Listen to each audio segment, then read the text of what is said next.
In the 1960s, the American oil company Chevron, operating under the Texaco brand, entered into a contract with Ecuador's government to extract oil from the basin of the Amazon rainforest. Over the course of the next 26 years, Chevron extracted billions of gallons of crude oil that generated huge revenues for the company. In the process, this large oil company committed one of the worst acts of environmental abuse in history.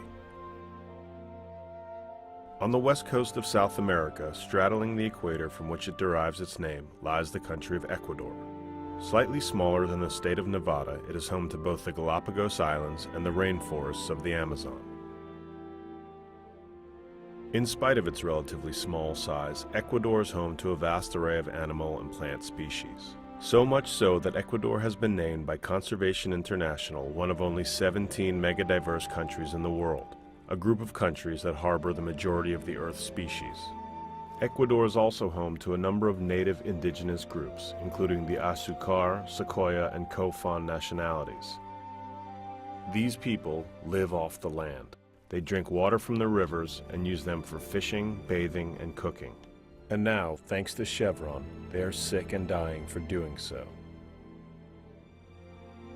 To understand how Chevron caused things to go so horribly wrong in Ecuador, we must first take a look at what steps are normally taken to protect the environment when drilling for oil. Oil extraction typically begins when a well is drilled, and pits are created for the temporary storage of oil waste. The pits are lined with industrial tarp, which acts as a highly resistant membrane with puncture and tear resistance designed for heavy weight, liquid, and extreme temperatures. The tarp prevents oil waste toxins from seeping into the ground. While extracting crude oil, the drilling muds, toxic oil waste, and chemical lubricants are stored in the lined pits. In the separation station, crude oil is refined, and the remaining toxic water, what in the oil industry is known as produced water, is re-injected into the ground. When the drilling is complete, the oil sludge is disposed of and the pit is refilled, restoring the site to its natural state. This is the process Chevron and other oil companies generally followed when extracting oil in the United States. Much of the industry had used these drilling and waste disposal practices for years before Chevron entered Ecuador. In fact, in 1962, the American Petroleum Institute published a manual describing the proper re-injection of produced water into the ground. The manual stated, among other things, that extreme care must be exercised in the handling and disposal of produced water, and warning of possible seepage into nearby surface water sources or onto lands used for farming and grazing. Texaco itself had even patented a new technique for re-injection which addressed the problem of pollutants seeping into groundwater. Because Chevron knew that to not do so would cause considerable pollution problems. And in the United States, they followed these standards, but not in Ecuador. Here is what Chevron did in the Ecuadorian Amazon, one of the most fragile and biodiverse ecosystems in the world that is home to 5 indigenous groups. Chevron chose not to re-inject toxic produced water into the ground. Instead, the company installed pipes to drain the toxic wastewater into rivers and streams. And Chevron chose not to line its waste pits the way it had done in the United States, allowing toxins to seep into the soils and contaminate groundwater often relied on by local inhabitants for their drinking water. And rather than properly dispose of the toxic sludge in the unlined pits, Chevron chose to leave it there. The company installed pipes to transport the sludge and contaminated rainwater into nearby streams. Rather than capture the toxic natural gas during extraction, Chevron burned off the gases, a process known as flaring, producing huge flames and releasing dioxins into the environment. This blatant pollution and destruction took place right in the backyards of the indigenous peoples of Ecuador. The damage done by Chevron is evident and widespread, with hundreds of wells and toxic pits spread out over an area of 1,500 square miles, roughly the size of the U.S. state of Rhode Island. Chevron's own top legal official in Ecuador estimated the company dumped more than 16 billion gallons of toxic waste into the Amazon. Independent studies estimate more than 18 billion gallons of toxic waste were dumped. All of this while the indigenous peoples of Ecuador continued to use rivers and streams for their drinking water, bathing, and fishing, the same rivers and streams into which Chevron dumped its toxic waste. Chevron officials even had the audacity to tell concerned village elders that the oil in the water was full of vitamins and minerals. This couldn't be further from the truth. Petroleum hydrocarbons found in the soils and water in Ecuador are known to cause a vast array of diseases and ailments, including liver damage, nervous system damage, spontaneous miscarriages, cancer, and even death. Laboratory studies have confirmed extremely high levels of toxins in the soils in Ecuador's Amazon, some as high as 10,000 times over the maximum tolerances allowed by regulatory authorities in the United States. In several independent health evaluations, including one conducted in the village of San Carlos, cancer rates were up to 30 times higher than normal, and the incidence of childhood leukemia was found to have reached alarming levels. One analysis of health and population data found that more than 9,000 people in the area of Chevron's operations are going to contract cancer in the coming decades, even assuming Chevron undertakes an immediate and comprehensive remediation. This is the real human impact of exposure to oil contamination.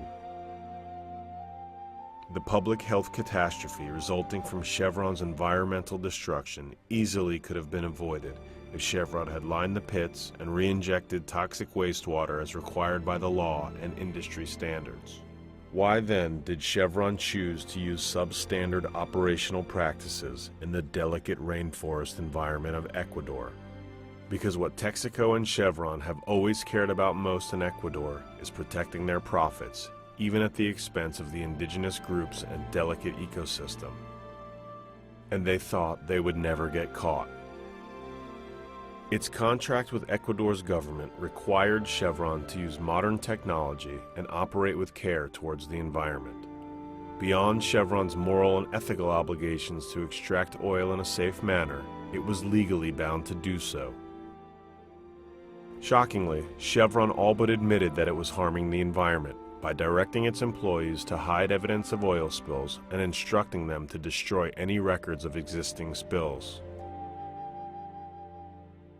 After decades of environmental destruction and what essentially amounts to the wholesale decimation of indigenous peoples of Ecuador, in 1993, inhabitants of dozens of communities collectively known as Los Afectados, or the Affected Ones, filed a lawsuit to force Chevron to take responsibility for its disaster. As part of its game to avoid accountability, Chevron fought for 9 years to move the litigation from U.S. federal court in New York to Ecuador. It heaped praise on the fairness of Ecuador's courts and argued that they were perfectly capable of determining if the company should be held legally liable for its toxic dumping. This matter belongs in Ecuador. Chevron's lawyers and experts filed no less than 14 sworn affidavits in U.S. federal court praising the fairness and transparency of Ecuador's judicial system. Shortly after the lawsuit was filed, Chevron struck a deal with Ecuador's government to spend $40 million to cosmetically treat a small fraction of its 916 waste pits by covering them with dirt, without removing the toxins which to this day continue to contaminate soils and groundwater. The amount spent was less than 1% of the cost of a comprehensive cleanup, according to estimates from the rainforest communities. By comparison, BP committed $20 billion for cleanup and compensation after the much smaller Deepwater Horizon spill in the Gulf of Mexico. And Chevron's remediation contract with Ecuador's government did not require it to install technology to re-inject the billions of gallons of toxic wastewater that continued to be discharged into the Amazon waterways. All the while, Chevron made promises to Ecuador's government and its people that its so-called remediation was effective. But Chevron's promises simply collapse in the face of the evidence.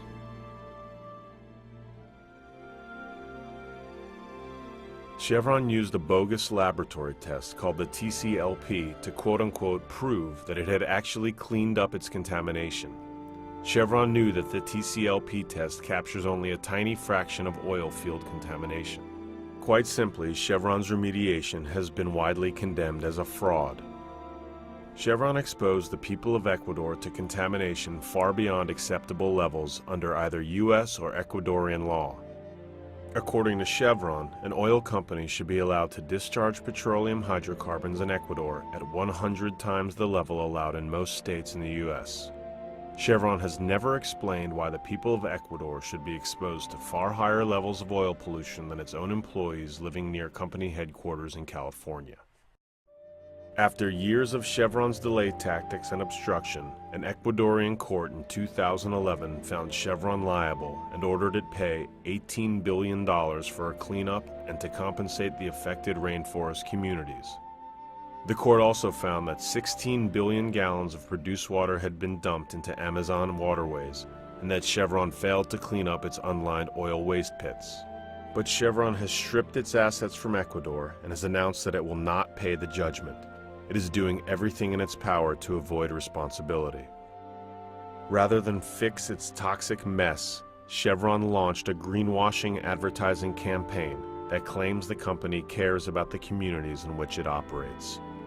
But the truth is that Chevron cares far more about its image than it does about the dozens of communities in Ecuador that continue to suffer from its reckless operational practices. Chevron is paying millions of dollars to lobbyists to pressure the U.S. government to cut trade preferences for Ecuador so that the country will be punished for letting its citizens bring a lawsuit against the company. In one quarter alone, Chevron paid lobbyists over $5 million. That's about 13% of the total amount Chevron spent on its fraudulent remediation. Chevron is more interested in throwing around its political weight than in doing the right thing. This is perhaps most evident in Chevron's reaction to the fact that Ecuador's independent courts actually began to conduct a trial that included extensive scientific evidence.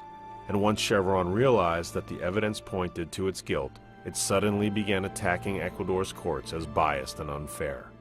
The very same courts that Chevron had praised in the U.S. and had asked to decide the claims of the indigenous groups. Why did Chevron keep flip-flopping?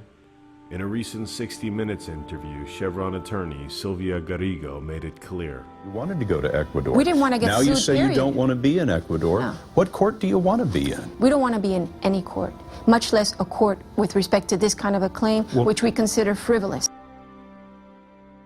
Chevron has paid experts to manufacture so-called proof that there is no increased risk of cancer in the area where it operated.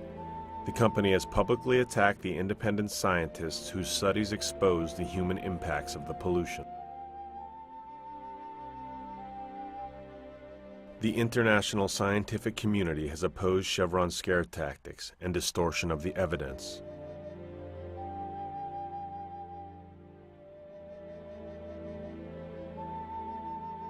Chevron also used corporate spies such as this man, Diego Borja, to try and bribe an Ecuadorian judge on tape.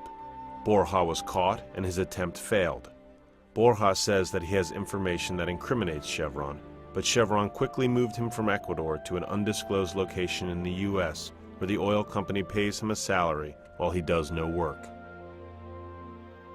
Helping Borja in the entrapment scheme was the American Wayne Hansen, a convicted drug trafficker who vanished from the United States shortly after he was subpoenaed under federal court order. In a devastating email, Hansen threatened to expose Chevron's corruption of the Ecuador court process if the company did not pay him.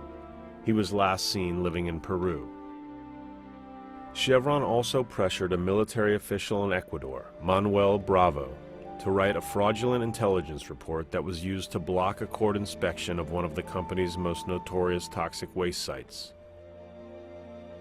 In an effort to enlist the United States government in its campaign to sabotage the case, Chevron has paid numerous lobbyists to exert pressure on Ecuador's president to violate his country's constitution and squash the lawsuit.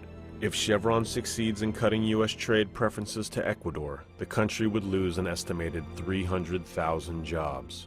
26 members of Congress successfully convinced U.S. trade officials to ignore these demands. While Chevron is spending millions of dollars to evade its responsibilities, it continues to attack the leaders of the Ecuadorian communities and almost anyone who advocates on their behalf. So now that Chevron broke the rainforest in Ecuador, what is it going to do to fix it? To this day, Chevron continues to claim it bears no responsibility for the destruction and deaths its operational practices have caused. Numerous soil samples taken from Chevron's well sites still show they contain high levels of cancer-causing toxins. Meanwhile, the people of Ecuador's Amazon rainforest continue to drink poisoned water and bathe, fish, and wash in streams and rivers that are filled with oil hydrocarbons.